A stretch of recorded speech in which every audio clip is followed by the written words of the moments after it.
Mamshi! Welcome to my vlog! Ayan. So, February ngayon, Feb 14, 2021. May pa-surprise si Mr. at pinaayos niya ang aking hair. Very much sponsor. Kasabwat. Thanks to my sisi.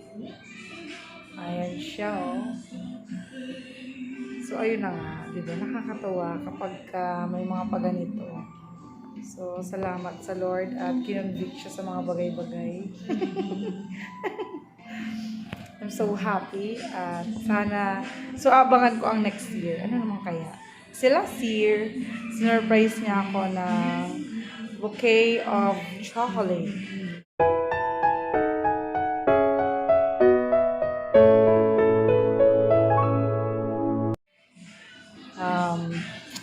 Paano ba nangyari yung surprise na yun? Wala akong kamalay-malay kasi yung kapatid ko tanong ng tanong, ate, anong gusto mong flower?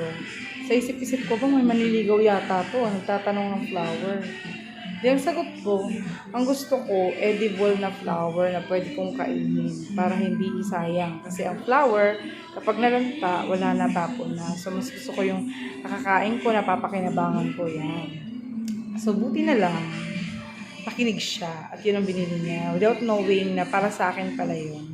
So happy kasi pagpatak ng alas 12, binigay sa akin yung bouquet of chocolate. Ngayon naman, may pa ribbon, may pa hair color. So, salamat mahal ko. Thank you kasi kahit hindi ka ganun ka-showy, pero pinapakita mo yung love mo sa amin ng mga bata. Salamat at nawa pray ko na magkasama-sama na tayo, loobin ng Lord. God bless sa buhay mo. Love you. And ayun ang mga sisi. So, maging tayo, pagpasalamat sa mga bagay-bagay, maliit man o malaki.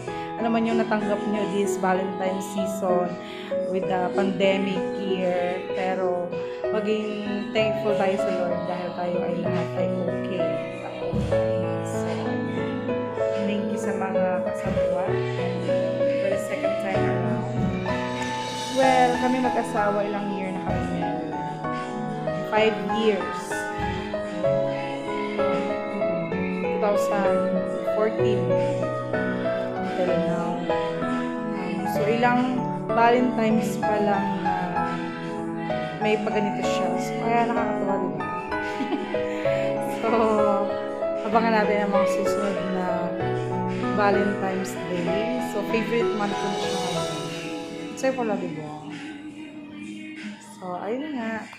Thank you, Artista Salon, for making my hair beautiful. Ayan. So, yung may-ari po ng Artista Salon is nasa outside. Nasa outside. Ayan. So, ayan po si ate. One of her staff here. Napakabait po nila. So, ipopromote ko po ang Artista Salon. Highly recommended po, guys. Dito po kayo sa Angono branch. Napaka-friendly po ng mga staff. And even yung may-ari, siya mismo yung nagki-cater or gumagawa ng hair ng mga gustong magpaayos. So, thank you for watching. Hopefully, next year, makapag-vlog ulit tayo for Feb month surprises ng mga husband. Ayan. So, ito yung surprise ng husband ko. So, thank you and God bless! Ayan, sa mga mamshi, nakita nyo, tapos na. This is it!